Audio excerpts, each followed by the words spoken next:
a broader concern around pharmaceutical practices. It just doesn't make sense to me. Every pharmaceutical product, as I understand it, has to be rigorously tested so that when it is let loose onto a community, it's not going to wipe the community out. Regulators are the people who come in and they check to make sure that all of the regulations are in place and all of the regulations are being followed to the letter, so that whatever that product is, whether it's a tablet for a headache, is not going to end up in a disaster for the community. All good so far. That sounds perfect sense to me. What doesn't then make sense is that the regulators who are checking all of the regulations are receiving 80% of their funding from the very pharmaceutical industries that they're looking to police and regulate.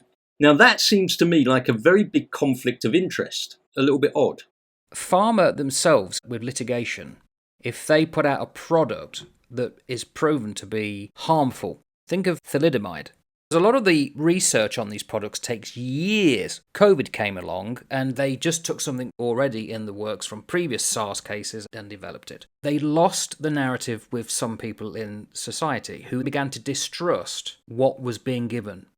So you've got this whole industry that is lined up behind doctors and governments, and yet that was a layer, a big percentage suddenly started to see this as an inimical problem.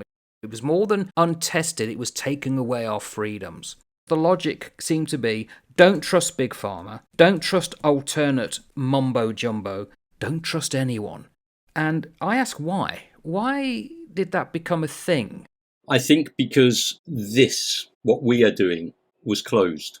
Conversation was shut down. Was it? Absolutely. You were not allowed to ask the questions about certain things. If you raised a question in public about, does this not work? Or is there not an alternative? You were shut down. People were cancelled. There was that big hoo-ha with Joe Rogan on his channel, wasn't there, if you remember? Because he said, well, look, I got COVID and I used a particular method of treating it and it worked really well for me and it wasn't a vaccine. And they absolutely slammed him for that. And they tried to close him down. But Joe Rogan's got a very big audience and trying to close him down is going to be a little bit more problematic. So that didn't happen. What was closed down was dialogue. I saw this play out in government here. The ability to question why we were doing certain things closed down, because that's what we're doing. I get that's what we're doing, but why are we doing that? What are we looking to achieve? Steve, just get on with it and do it. No, I'm not doing that. Just because you tell me to do something, and then when I ask you the question, you've got no reasonable, rational explanation, and you will not engage in dialogue with me, that moves you from somebody I can actually trust to somebody who is now being authoritarian with me, and I am not prepared for you to be authoritarian with me, and so therefore I will now dissent. Now I saw that played out with my wife, and I saw that played out in my family, and I saw that played out all over the place. And so what that does is that makes people, and I've seen lots of people now who would have been meek, mild, compliant people who are now going, actually, I don't believe a word you're telling me now, and the way that you treated me was abysmal, which is really sad because that's not the way it should be either.